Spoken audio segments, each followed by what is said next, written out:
Good evening and welcome. I'm Wendy Tuohy. I'm a columnist with the Herald Sun, whose job description as far as the column goes is to write about things that everyday working women might think about or encounter, which is what makes it so fascinating to look back into the lives of the women Hilary's written about in Memoirs of a Young Bastard. Of course, the men are very interesting too, but the detail about the daily life of the women is pretty gripping. Thank you very much to the Melbourne University Press and the Wheeler Centre for inviting me here to speak with such a fascinating woman as Hilary McPhee. It's an enormous privilege to be here.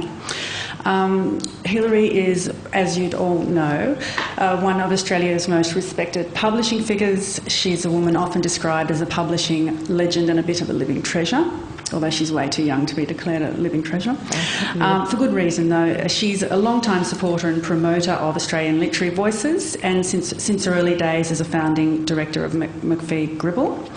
That's not all. She was chair of the Australia Council for the Arts, as many of you, of course, would know, and a founding director and editor of the influential online political newsletter newmatilda.com.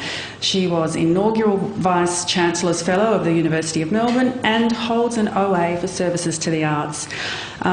Hilary's documented her own publishing history and work founding McPhee Gribble in her memoirs, Other People's Words, which I believe there might be a sequel on the way. Not a sequel, a companion, I think. Companion.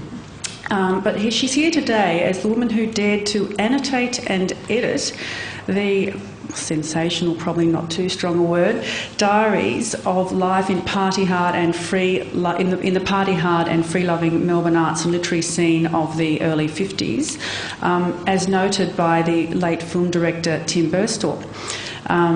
Hilary has tailored a year and a bit of Burstall's life in the sexual madhouse of Eltham into the riveting book Memoirs of a Young Bastard, his title.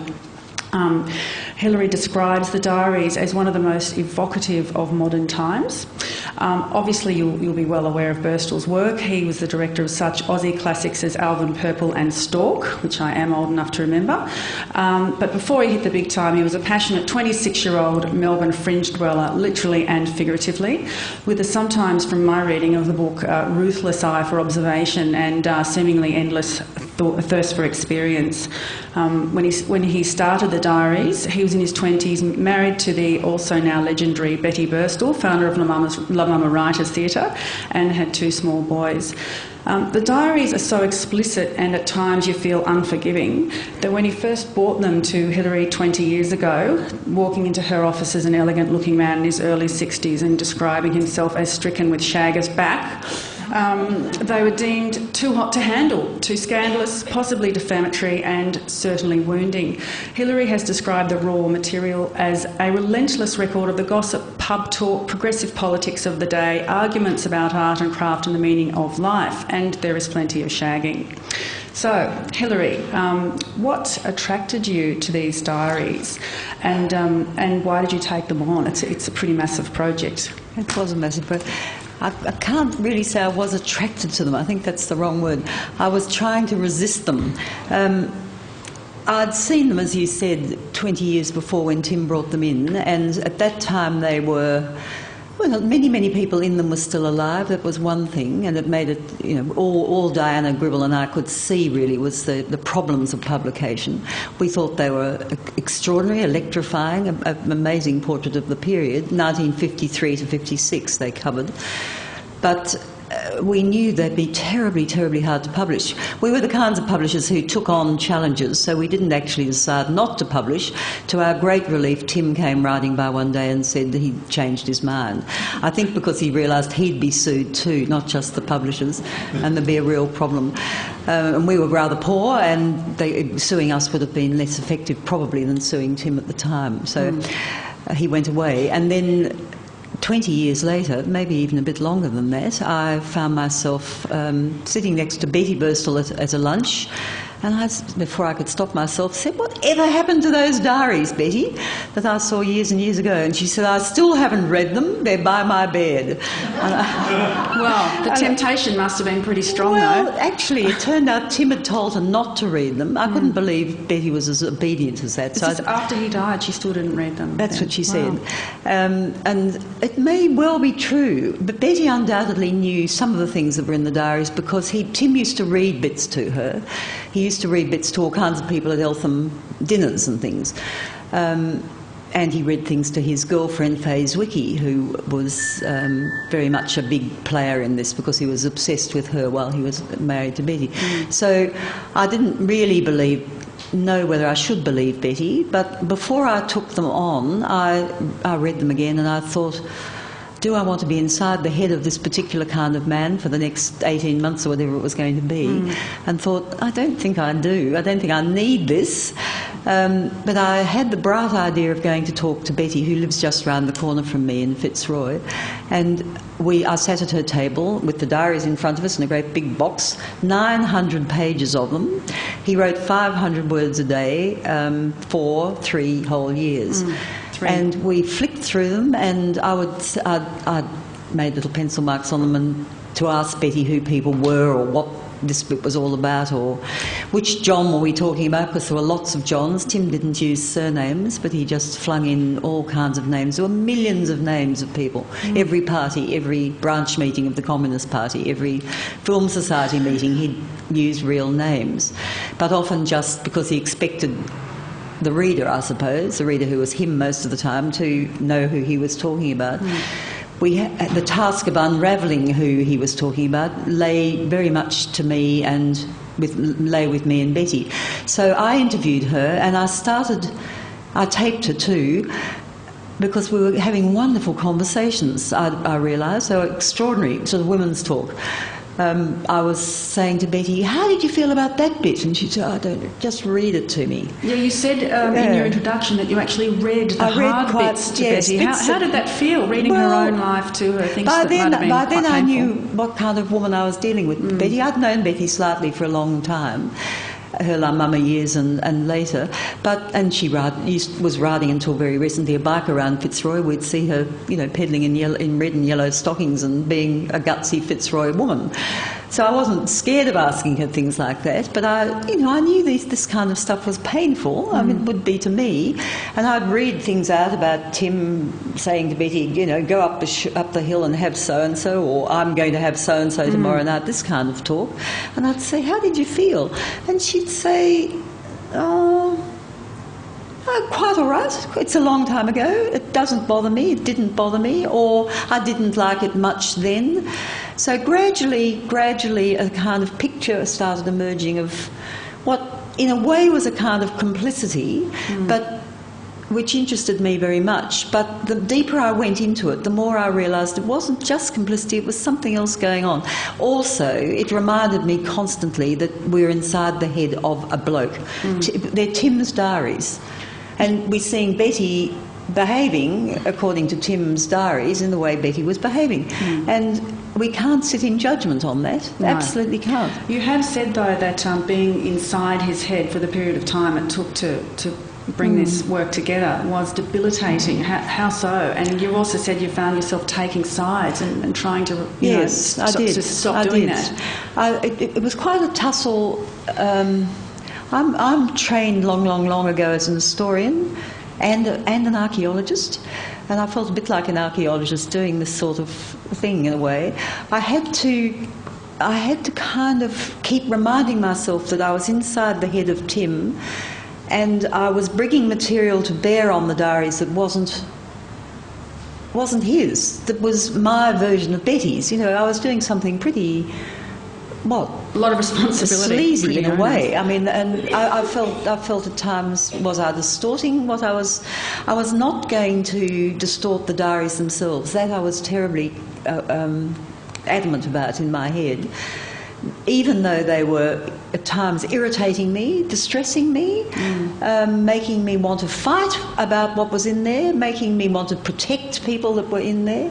But they're historical documents. They're really one of the only ones I think we have as extensive a portrait of that period and the mores and so on of that period. And it wasn't up to me to distort them by saying we'll only concentrate on the sex I approve of or the conversations that didn't drive me nuts. I had to work out ways of keeping them intact. And that's why we decided, stop me if I'm going on, why we decided to... I was also terribly conscious that you needed a context to read them in. So we put a lot of work... MUP gave me the services of a very good younger research assistant called Anne Standish, and together we would work out what people reading them now, unless they're as old as me or older, would not understand. And because it's a period, 1953, Eltham, Melbourne, which was a tiny little place that ended really at Box Hill and Preston, what life was like if you didn't have a car and you were moving between these two places. So the contextual notes became very important. Explaining something as basic as 6 o'clock closing, to 30-year-olds, people under 50. You have to describe the art world then, which was not an art world as we know it. There's lots of art world in it, and that's some of the best writing in the diaries. But it was before Arthur Boyd's paintings were selling, for instance. Arthur Boyd was a very close friend of Tim and Betty's. Very, very close indeed. But the pottery was selling. People were buying pots. They'd take pots into the Primrose pottery shop. Betty would take a pram full of pots she'd made and Tim had decorated into the Primrose pottery shop and get a few pounds, a pound or something for them, and offload them at the Primrose pottery shop, which was a very crucial place in the Block Arcade. That's right. Very important place. And she would then go on to the Victoria Market with this empty pram, fill it with veggies and meat, and get back on the train and be home in time for the kids. Yeah, she was a woman who had it all, an open marriage and all the housework. Unbelievable. Wow. And I thought this was amazing, and Betty thought it was absolutely normal. So we had great talks where at times her eyes would absolutely fill with tears about the joys of it all, and at other times she'd smile, a little smile, and I realised she was smiling not because of what Tim had done, but because she really liked the sound of his voice. His voice in the diaries is absolutely authentic to me. I knew him as an old shagger, coming into the office, and a bit when he was making films. But when he was a young Tim in these diaries, I was a schoolgirl living out there somewhere. We lived in the foothills of the Dandenongs in that period. And there was some overlap, wasn't there, between where your family went for picnics? The unmade roads between Warrandyte and that outer part of Croydon and Eltham. It was very easy and quick, and my parents went to parties out there sometimes and came back at dawn and didn't tell us what they'd been doing. Probably nothing much, but it was a world I was aware of and glad to be doing it again in the diaries. So that's enough background. One thing that fascinates me is this concept of the open marriage, and it sort of seems to me like the blokes get the better end of the deal, because most of the women, they might have had the same freedom to go about being in an open marriage and all the privileges that involves with mingling with other people, but they also did have, to stack the ice chest, cut the wood, milk the goats, look after the house, build the house. They all built the houses. A lot of women were building the houses, and a lot of men were working for Alistair Knox, or some of the other builders, the builder and master builder, architect of the houses. And the men were going to town, if they went into town, for jobs, because there were no jobs. Tim doesn't make a great deal of his... the job is almost like a lifestyle accessory, but... I think it was more important to him. He was a PR person. In the Antarctic Division. Public relations officer, grade 3, I think, in the public service or something. And he wrote Philip Law's, for the Antarctic, Philip Law's press releases and scripts for the ABC used to broadcast a lot about the Antarctic Division, which some of you will remember. And he had quite an important job, but it didn't tax him enough. Didn't seem to get in the way. Absolutely put it that way. Didn't not. seem to get in the way. He'd make a phone call, or he'd run into someone at lunchtime and go to bed with them if he wanted to, or go off for the afternoon with a couple of girls, and off he'd go, and run into Betty sometimes buying veggies at the market. So it was remarkable. You were saying earlier to me backstage that over the period that you've read of the diaries cover, that he had a dawning realisation that perhaps the lifestyle of doing whatever he felt like it wasn't necessarily the best thing, the healthiest thing for him, which was quite interesting, because at the beginning certainly the progressive style that they had chosen was pretty much, well, not glorified, but it was made to sound quite idyllic. I don't know that they would have thought of it as idyllic. I mean, it sounds idyllic perhaps to us. It does sound. It doesn't sounds, to me, because bucolic. my young life was not so dissimilar, not quite as wild, but not so dissimilar.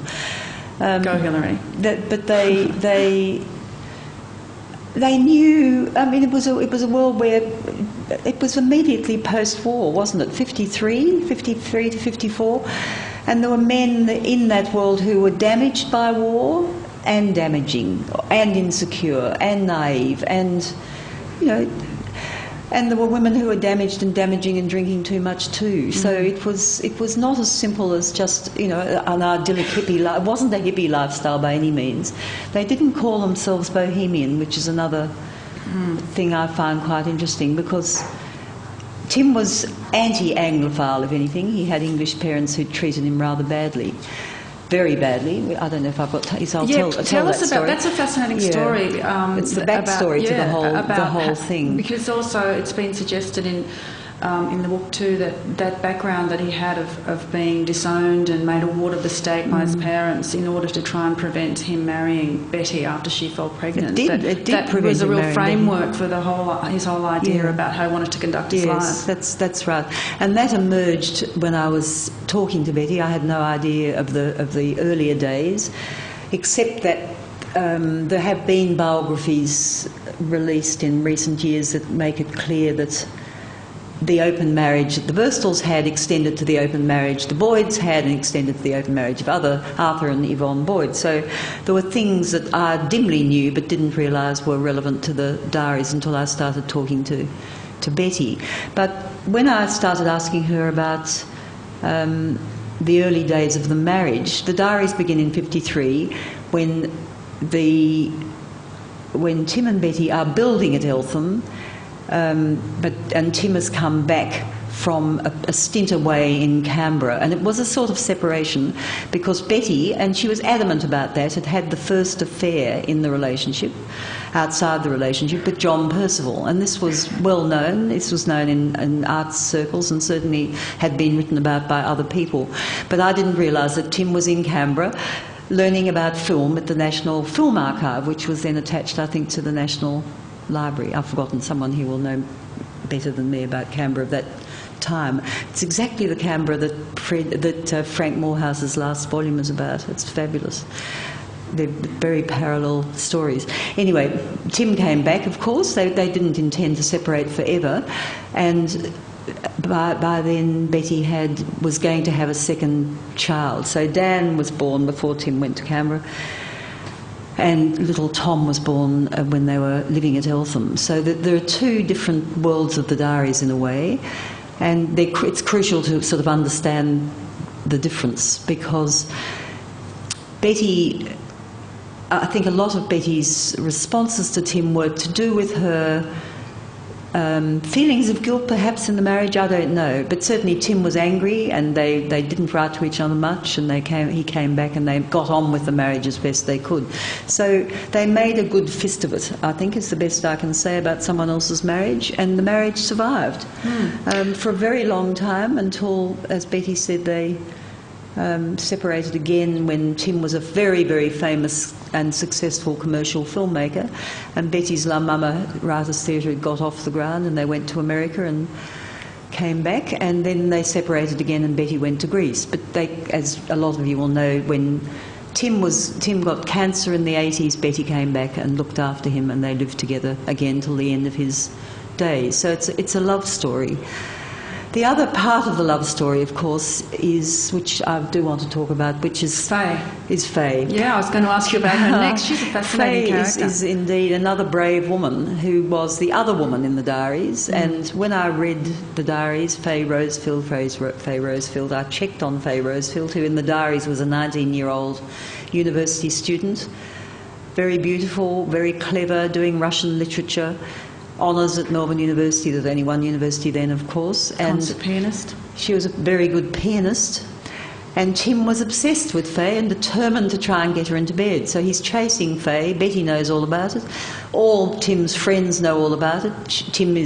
Faye is introduced to Tim's circle. The men envy Tim. Faye is fourth-generation Jewish Australian. There's a lot of anti-Semitism, and when Faye leaves the room, leaves the pub, the Swanson family pub allowed women in, and Faye was sometimes in there, and she'd leave the room and there'd be an anti-Semitic remark made about Faye. That was a bit hard to take in your reading, as well as some of the comments about Indigenous people, but back to Faye. Tim is not anti-Semitic. There are times when he corrects his friends and corrects dinner party talk and so on, but there's anti-Semitism flying around in 53, of course. And there's sort of mindless racism flying around, of course, as well. They're making abo designs to sell in their pots for the Primrose Pottery Shop. It's quite extraordinary when you see the illustrations in the book of the ripped-off Aboriginal designs on the pottery. That really is one of the copying huge Aboriginal and Burrell now. designs for his pots to go and sell at the Primrose Pottery Shop. So Arthur Boyd was making them. I mean, it's out there, and so all of that's interesting. But back to Faye. The day after tomorrow, I'm having a conversation in Perth with Faye about how she feels about the diaries. And when I'd gone right down the track with Betty, and with Betty saying that she didn't mind them being published, and Tom and Dan both saying they felt equivocal but didn't mind either. If Betty wanted them, Tim had wanted them published. I then had to write to Faye's Wiki, who is now a very, very considerable poet, and I've known as a poet, and I've published her poetry. She's a marvellous woman. I had to write to Faye the letter I would have hated to get, to say, Faye, these diaries exist and they're going to be published, and you're the other woman, the main other woman in this. Tim is on with every other woman in Melbourne, it sometimes seems, but Faye is the love of his life, as is Betty. There they are. So I had this incredible task, and I thought I would not hear from Faye. That's what writers do when you write to them about things like that. They quite often don't get back to you, and the book is kind of paralysed, and you don't know whether you've got to go to Perth or send a lawyer or do something. But so I sent this letter off in great trepidation, and Faye rang me almost immediately. I got home again from posting the letter, it felt like, saying, I hate the idea, but I'd do nothing to stop publication. Send them over. And I did, and I thought maybe when she sees them she'll change her mind, but she didn't. She was absolutely... She's a libertarian too, an intellectual. She did not believe in stopping publication, in making any changes, in cutting anything out, in changing a word. So, wow. Wow to Betty and wow to Faye. I think they're remarkable. Admire them both for their bravery. Absolutely. But also, they're still alive. They have to face their family and friends. Not a question. And also for Faye, because while Betty comes through heroically as a very strong, stoic person who even at one point when they're discussing their relationship says, I'm just not as jaded as you about romantic love, and she's had to virtually console him sometimes about not having won Faye. So she comes through consistently as a very strong character, whereas Faye is more vulnerable, I think, as a young woman in the book, and she's quite tortured, and she wishes he wasn't married, but she can't quite cut him off. And Faye said to me, don't forget, I was Faye from Brighton, from a middle-class family whose mother bought Arthur Boyd's drawings, paintings, when no one else was buying them, very cultivated Jewish household. I'm Faye from Brighton meeting Betty from Eltham. And that was perfect to me. It was a wonderful, again, another wonderful way of, another lens I was given to sort of read them through, because Eltham women of that period, as we've said, regarded themselves as, as special. They were a class of people who were not suburban and not provincial, or not as provincial as the rest. They may be being damaged up there, but by God, they were lucky to be there and not down in the bowels of the rest of suburban Melbourne. Yeah, I think. You wonder, actually, reading it, how much of if part of the compromise they made with all the physical labour involved in their lives and also the freedom they allowed the fathers who were raising children with them, you wonder if part of it was just, I am going to stick to this because I'm not going to have a little suburban life, you know, so I'll cop everything that it takes. You sort of feel like they must have even subconsciously made a decision that they just put up with the downside because they were living the dream of not conforming to 1950s Melbourne. I think that's a very perceptive way of reading it. I really do. The parties were fantastic. Yeah. Parties were often. Amazing parties. Who has that many parties? Well, yes, there were lots and lots of parties. The parties began, Betty reminded me and other people reminded me, often at the Eltham pub, which was a place where people got on the train. You know, Melbourne, remember, Melbourne in 53, 54 was full, not full. Melbourne University existed with interesting people in it. There were returned soldiers who were at Melbourne University being interested in the world, probably, you know, through the lens of their experience. There were writers and artists in Melbourne who had studios in Melbourne. There weren't many, but there were some. And there were refugees and internees and interesting Europeans in Melbourne then who were making their way to Eltham at the weekends because the parties were good, you know. And they'd meet at the Eltham pub and Tim would be holding court, they'd all be holding court and they'd all be drinking and they'd go back to Betty or back to some other house and they'd have dinner or they'd have a party or they'd have something. She seemed to do an epic amount of cooking. She was famous for her cooking. And also for her open door policy of feeding people after the pub. They were like that. That's what women tried to be, were expected to be like, I think. And so do you think Betty wasn't as jaded then, despite all of her experiences? I think she went maintained her innocence in a way, despite the worldliness. I think she went in and out of finding it difficult and dealing with it very well. I mean, I think that's what all women in that kind of world did and still do. I mean, it's not actually that different now, even though the world has changed hugely and women's lives have changed hugely. But no relationship is consistently wonderful, and you go in and out of thinking you can make it work and thinking you can't, I suppose. Spade work. What about the kids? It kind of fascinated me that in the middle of this maelstrom of politics and art and creativity and boundary breaking, people are raising children and trying to be good parents. That was and the hard. kids apparently saw much of the partying because you didn't get a babysitter. Or you did get a babysitter who was just up the hill and didn't want to go to the party and would pop down from time to time to see if the party was any good and leave the kids. I mean, it was a hillside with small houses. And you could probably hear a kid if something happened, you know. It's just extraordinary to me because, you know, we've been bashed over the head with that many parent books in my generation. Yes. You know, you can't even leave them in the car when you go to the ATM now, or there's 5 women picketing your car when you get back. That's right. There weren't parent books, I don't think. There were sort of church manuals about how to tell your children about sex. I mean, I can remember my parents handing this kind of stuff to me, and there were sort of ghastly Truby King manuals, which anybody sensible didn't inflict on their children. Spock hadn't happened, and there were.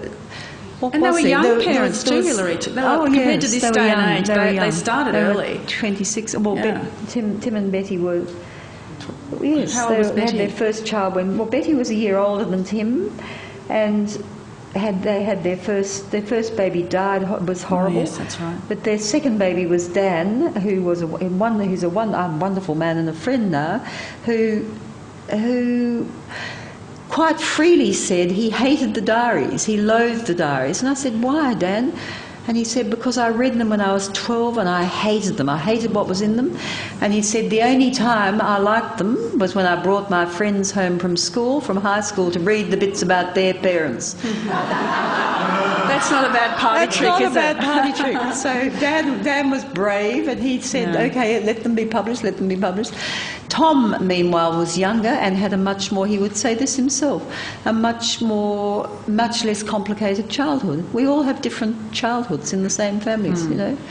And Tom had no qualms about publication. He knew his father wanted them published, and he knew his mother was happy for them to be published, and he was a grown-up who let them be published. So I'm very grateful to all of them. You know, the book wouldn't have existed without these various responses. There's no doubt children in that period were damaged by this kind of behaviour. There's no doubt children in my period were damaged by blind behaviour. We didn't know much about psychology. We followed our lusts, we followed our loves. We thought if the children were happy, if we were happy, the children would be happy. I think it was something like that. And I think that theory is coming back into fashion, actually. I think, is it? Is it? I hope so. I don't know. I don't know that there's a lot of lust around, is my new theory. Anyway. Double income, no sex. Well, all of that. You know more. You know much more about that than me. But it's just not very, as much as in the very book. Interesting. Very, very interesting, the crossover stuff. Because when you were on Fane talking about the book, people were texting in. It was getting a lot of feedback. And Fane actually mentioned one of the texts was from someone who was a child of Eltham at the time and said, oh, this was disapproving, very disapproving, yes. and said she was badly damaged. That's right. I picked that up when I first started working on the book. When I first started working on this diary, I didn't tell anyone much because I wasn't sure I should be doing it. I wasn't sure it was right for me. I wasn't sure I was supposed to be writing something else. And I got snagged in it, is how I would put it, and I didn't talk about it. And then gradually I thought I'd better because, you know, I've got to at some stage admit this is what I'm doing. And I would go to the odd lunch or party or dinner or something and be asked what I was doing, and I would say very tentatively, I'm doing a kind of edited version of the Burstall diaries that Tim kept. I'd explain a bit. And I started getting extraordinarily ferocious responses from some people who would say, we hate those diaries, or we hated Tim of that period, or not meaning the actual period I was working on, but they said our mothers were there, or we knew someone who was there, or they knew the Tim of the film period, where Tim, you know, was undoubtedly, you know, promiscuous. He would say this himself, and there are many, many women who were part of all that. And, you know, Graham Blundell the other night launched the book, who was Alvin Purple, as you will all remember, I'm sure. And Alvin appeared in the Whitlam years. The album came out of the Whitlam years. But Graham made the marvellous point at the launch that he thought, looking at Alvin Purple again, that Alvin was in fact Tim. He was Tim's fantasy of Tim pursued by women. And indeed, Tim was pursued by women all his life, really, all his professional life. He had no shortage of women ready to go to bed with him. Actually, Hilary, can I ask, we've talked about the bravery of the women in letting this all be told, but in fact he's pretty brave too, because he doesn't even attempt to dress up much of his behaviour that you or I now in this day and age might in the diaries you're talking about. Yeah, in the diaries. And I wonder why he actually so adamantly wanted them published, you know, because he wanted them published when he was a famous filmmaker. In the 1980s he wanted them published. I don't know that he ever considered publication in the 1950s when he's writing. His friends all knew he was writing a journal, as he described it, and they would say, read us bits, Tim, and sometimes take him to task, say, that's very harsh, that's very cruel, you're not fair about so-and-so. He had one close friend, Cyril Jacker, who is now dead, but was quite tough with Tim at times, saying, that's unfair what you've just said about so-and-so. Whether Tim took any notice or not, I don't know. How do you know? But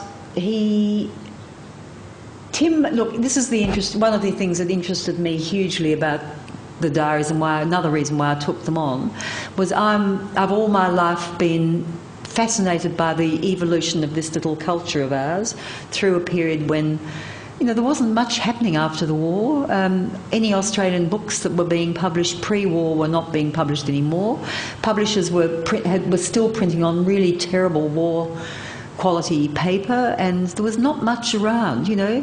Nina Colotto sprang into the scene in whatever year that was, 58 I think, or something.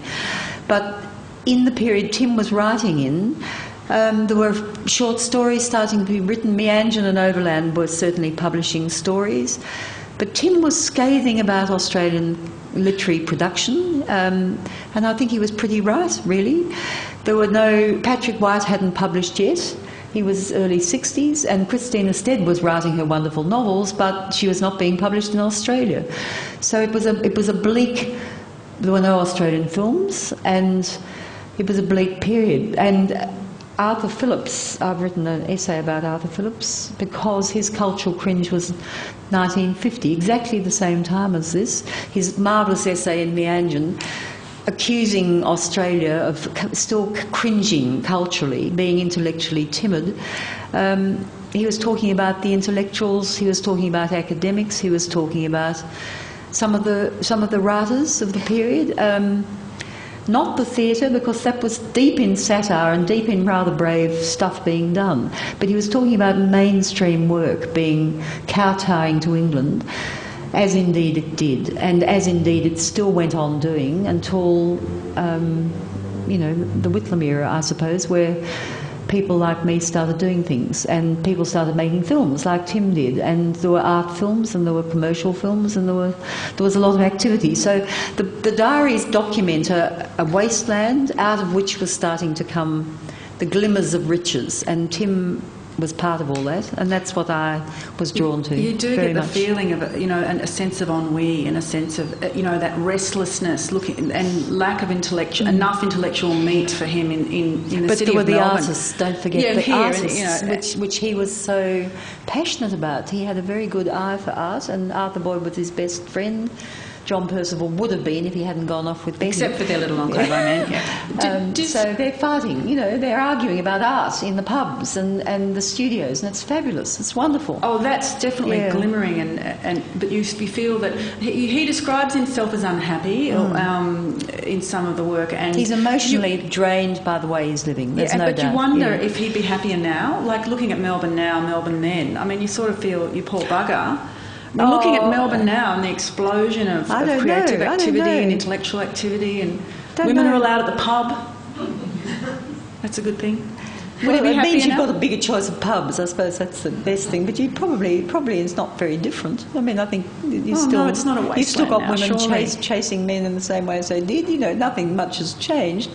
But I think domestic life, which is what you know so much about because of the way you write about it, I think domestic life has changed hugely. I think the ability you expect a certain level of fidelity these days on the whole. Is that it? Yes. Even if you're an open-minded person. But look, maybe I'm actually happily in the dark. Who knows? Yes. You were saying that he's harsh on people and some people took him to task. I think, to be fair to Tim Burstall, he's just as harsh on himself. Like, at one point he's described by someone as man who hates everything, and he put that in.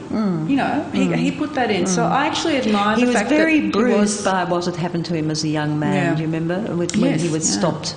He was kicked out of Melbourne University for getting Betty pregnant. You get the feeling he was devastated by that. Yeah. And his parents, I didn't tell that story, did I? Not yet. Reason the book is called Memoirs of a Young Bastard is that Tim thought of himself as a young bastard, as indeed he was, made a young bastard by his English parents. His father was a professor of engineering at Melbourne University in Professors Row in the era when there was only one university and professors lived on campus. And when Tim wanted to marry Betty because he'd made her pregnant, aged 17 and 18, I think they were, students at Melbourne, the parents took Tim to court and made him a ward of court so he couldn't marry Betty until he was 21. So he regarded himself as a bastard, and he was kicked out of Melbourne University. The parents saw to that, I would say, reading between the lines. And Betty, like all pregnant girls, in my day as well, disappeared from the campus. They were vanished, they were disappeared. Betty had a remarkable mother. The interesting, have we got time for this story? I think we do, yeah. The young couple came from two very different kinds of families, and I think this is the key to understanding Tim and understanding the diaries. Tim's family, as I say, were English, middle class, uptight. That's all I know about them, really. And they made Tim ward of court. Frightful scandal. But Betty had a mother who'd been divorced before the war for adultery, which made her a very unusual woman, whose mother didn't desert her, and whose family kept her in the fold, as it were. And she made friends with old, oh golly, I've gone completely blank, Merrick Boyd, who used to walk around. She lived in East Malvern, bringing up her daughters alone, and Merrick Boyd, who was an eccentric old Boyd father of Arthur, would walk around the streets of East Malvern from Murrumbina, and held up with Betty's mum. And so when Betty and Tim were living there, in a sleep-out they were allowed to build in the grounds, they became friends with the Boyds. Betty worked in the pottery, and that's the overlap with, the art world and Betty's family. And it made all the difference. It meant there was a circle they could belong to, they could be in, and they probably would have found it for themselves. Who knows? They were a barefoot young couple in that part of the world. It actually makes a lot of sense now. And then they bought land in Eltham with the Boyds, with John Percival. They all bought land when they could, quite cheaply. Well, because she came out of that artist. Okay. I understand more how she was prepared she was to a much freer live the life thinker, she lived. A freer thinker who earned her money, Betty said, as a milliner during the war years, this sort of stuff. Shared by a husband. I don't know the full story because it was pre the diaries, but it was, it's an amazing story, and they had very different backgrounds. So when the young couple were a young couple unable to marry, Betty's mum took them in and allowed them to build themselves a sleep-out in the garden in East Malvern, where there are photos in the book of while they were building Eltham, they were living in the sleep-out, and there's Dan and Betty, and they actually look quite happy in the photos during that period. They're happy. Yeah. Absolutely. Now, I don't want to cut that answer I've off. said probably everything I've got to say, so good. that's great. I think it's time for questions, judging by the clock. Do we have some? I think there are some microphone handlers who'll bring it to you if they can see your hand. When Peter O'Shannessy put on the play at the Arrow Theatre, which was Lear, and he took the main performance, Tim took the role of Edmund, the bastard. Did he? Yes. And I was just wondering whether that may have been where the thought came from. Well, it's one of the places, yes, indeed. The theatre is very important in this diary. The small theatres. Peter O'Shannessy's a big character in them. And, as I think I mentioned, Barry Humphries comes wandering up at some point late in the piece. But small theatre is where the action was, where so much of the radical stuff happened. So that's important. I think the word bastard could easily have come from there too, yes. When he brought the book to McPhee in the 80s, it had a longer title, and he plopped it down on the desk after he eased himself into the chair with his shaggers back, and he said, "The title is Memoirs of a Young Bastard Who Sunbaked and Rooted and Went to Branch Meetings."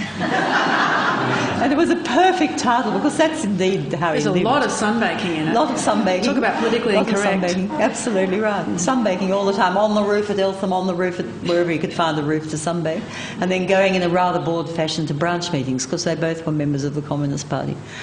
Rather half-hearted members probably, but they went along and, film society stuff and things. Another question? You say he shagged his way around Eltham and the rest of Melbourne. That's pre the pill.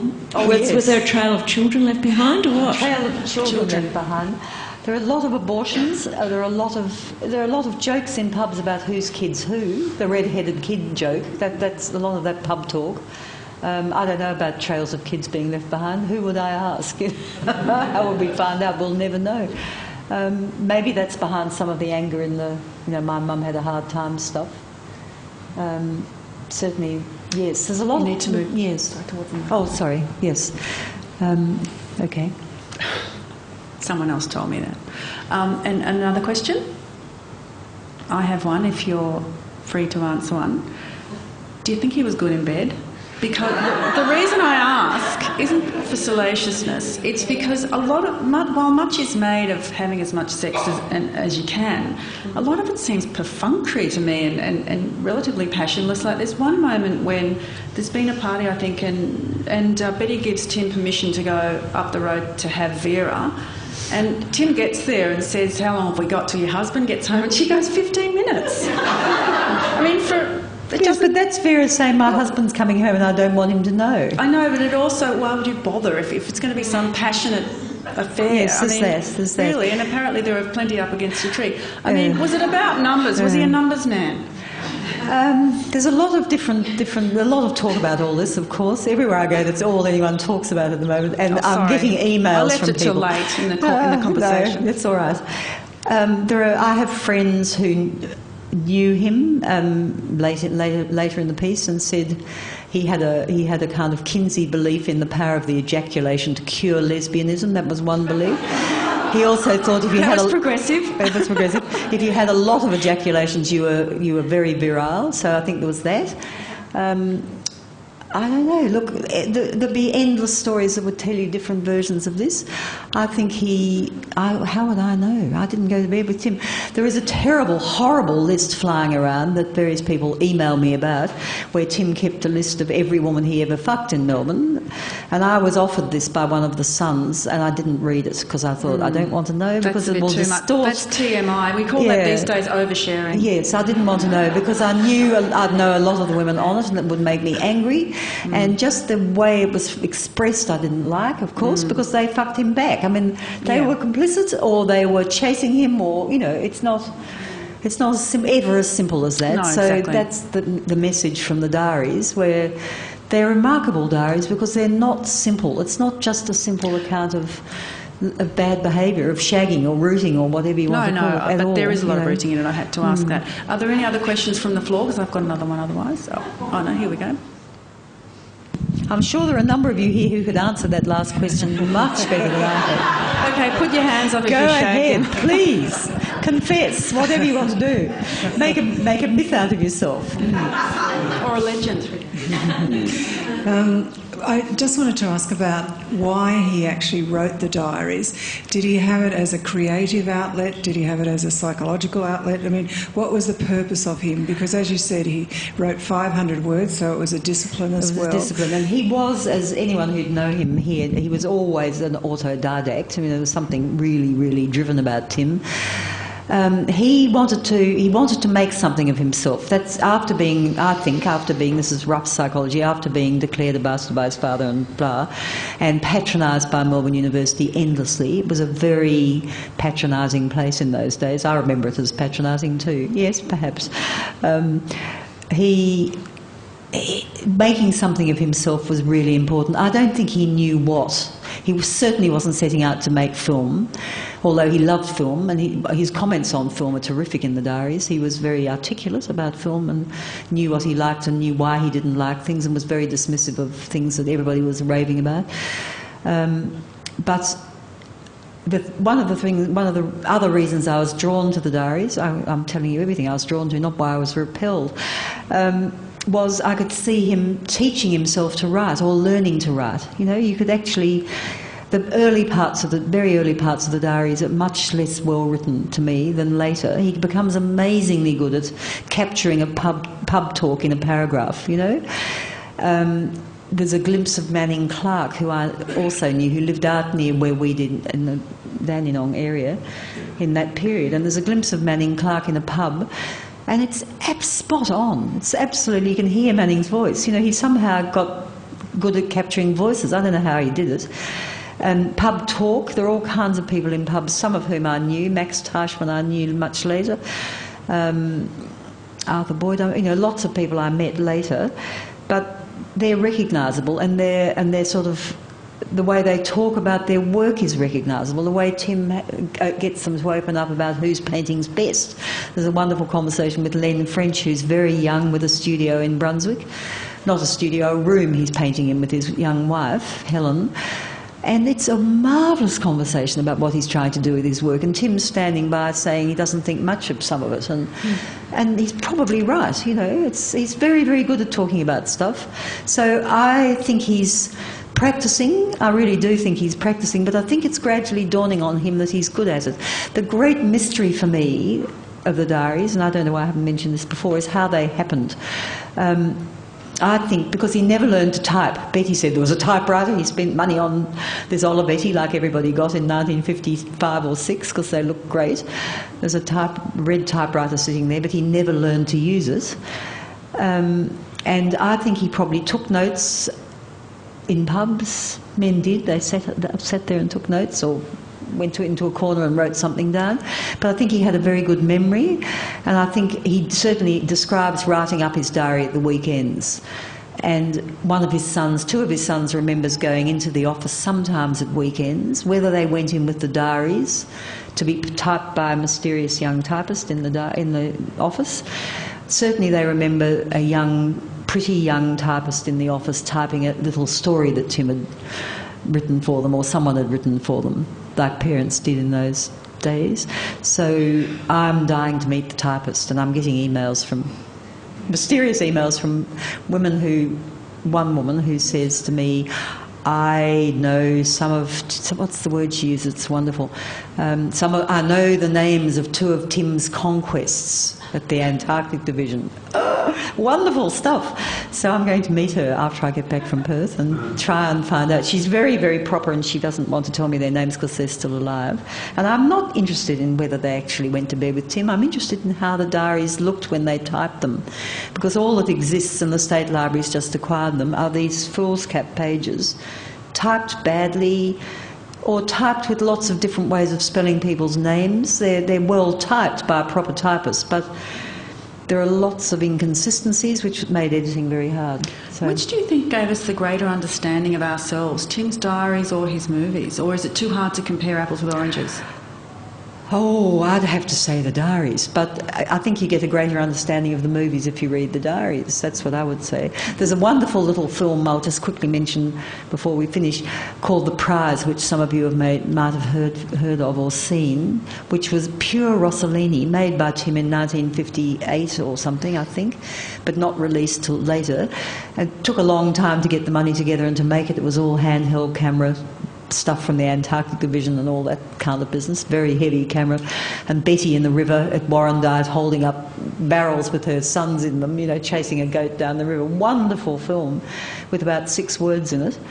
Marvellous, better than I thought anything he made later, much better than Alvin Purple, although I'm starting to revise my opinion.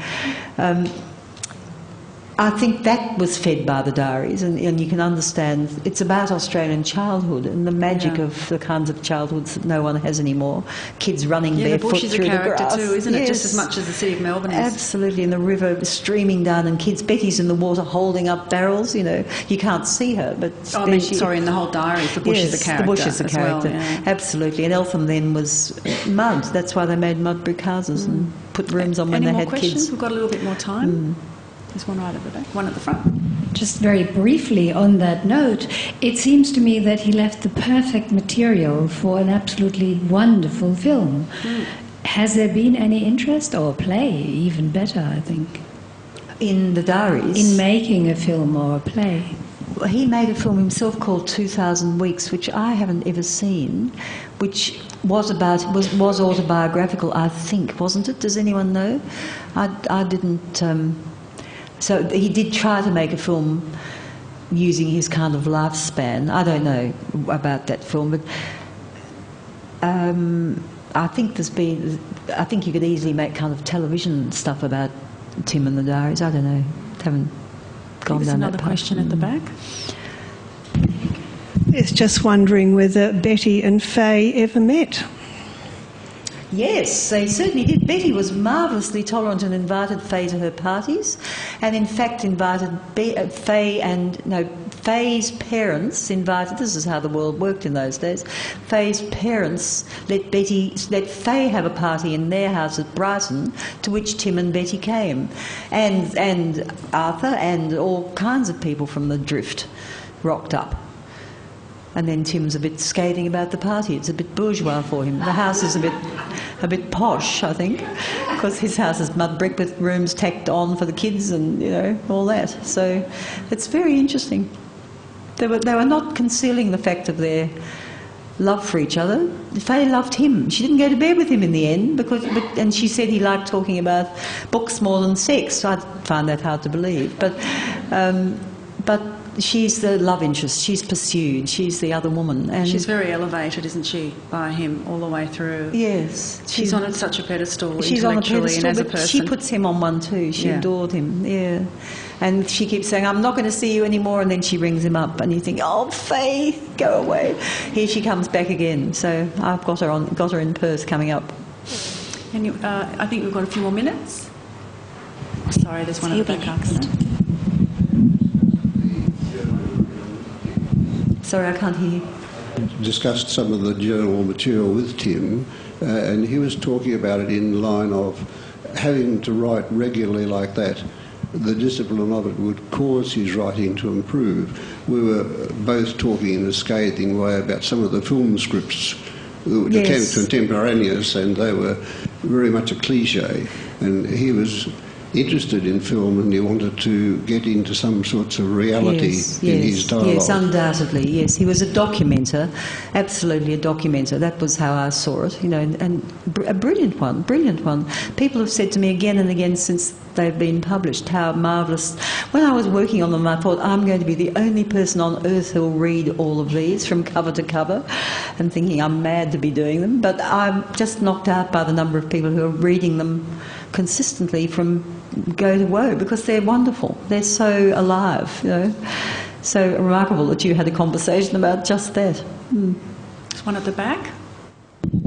Hello. I was wondering, just listening to the discussion, whether you'd like to comment on similarities with other similar sort of colonies. There's Eltham, but what it reminds me of is the Bloomsbury set in London, and the group that used to also meet in Sussex, which was their sort of country home, and the Virginia and Leonard Woolf and Ian Forster and Keynes and so on. They were very English, those groups. Yes. And Tim, I think that's one of the reasons why he never used the word bohemian about himself. But there's nothing.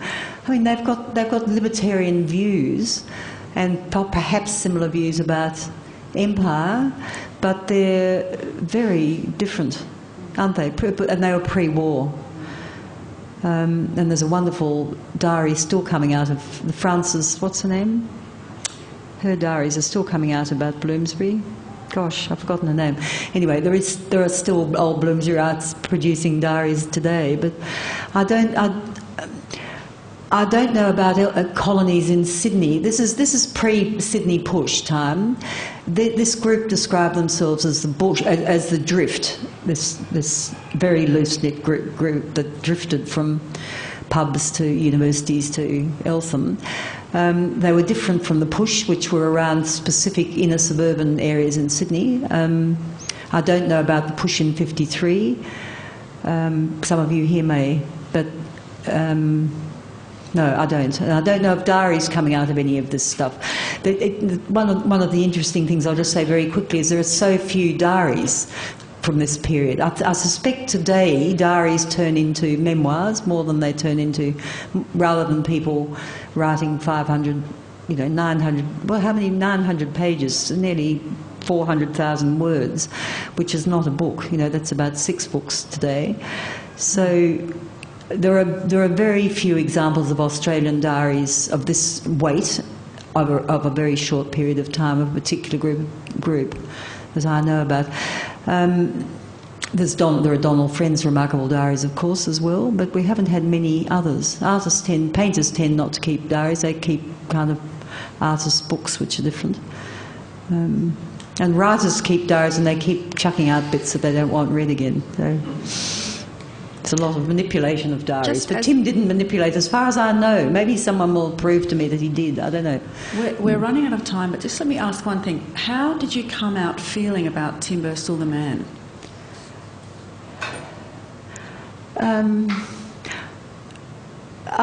Very sympathetic, very sympathetic. I saw him as naive and damaged, but very, very talented, certainly. Very, very talented. Yeah. But I was more interested in the women by the end. Yes, so that's it. They're certainly compelling. I think that would be the end of the chat. Am I right, Wheeler people? I am right. Thanks. Well, Hilary, it has been an absolute pleasure to meet you and share this moment. Can I say something about you before you shut me off? I was about to say, I'm not worthy. So. Don't be so that's all you ridiculous. need to say. This is the first interview I've done with another woman, and apart from a very quick one on 3RRR where I didn't go into the studio, and I regret that, because the questions there were terrific too.